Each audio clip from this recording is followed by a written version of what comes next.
দেখতে দেখতে বছর পেরিয়ে শীত কিন্তু চলে আসলো। আকাশের বাতাসে কিন্তু শীত তার আগমনী বার্তা দিয়ে দিচ্ছে।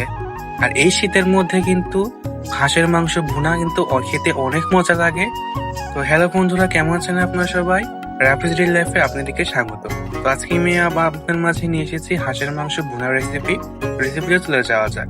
এখানে প্রথমে হচ্ছে পেঁয়াজ মরিচ সুন্দরভাবে পেঁয়াজ আর তেজপাতা সুন্দরভাবে লাল লাল করে ভেজে নিয়ে তাতে এখন পরিমাণ মতো আদা রসুন বাটা দিয়ে দিচ্ছে।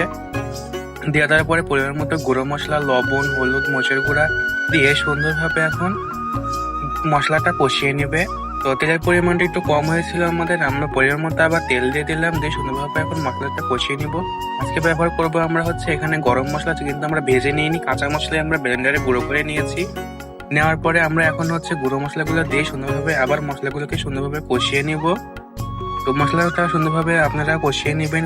আমরা হচ্ছে একটু পানি দিয়ে দিলাম কষিয়ে নেওয়ার জন্য। তো মশলা কষানো হয়ে গেছে আমাদের।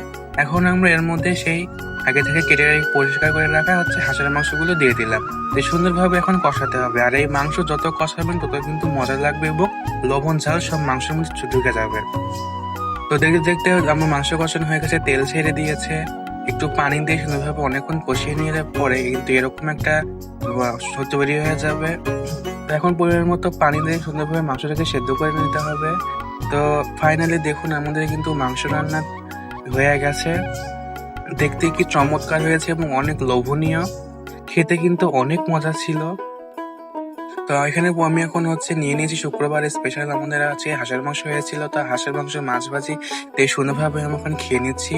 তো আজকে এই পর্যন্ত, সবাই ভালো থাকবেন এবং কার কার হাঁসের মাংস পছন্দ অবশ্যই কমেন্টে জানাবেন। তো সবাই ভালো থাকবেন, আল্লাহ হাফেজ।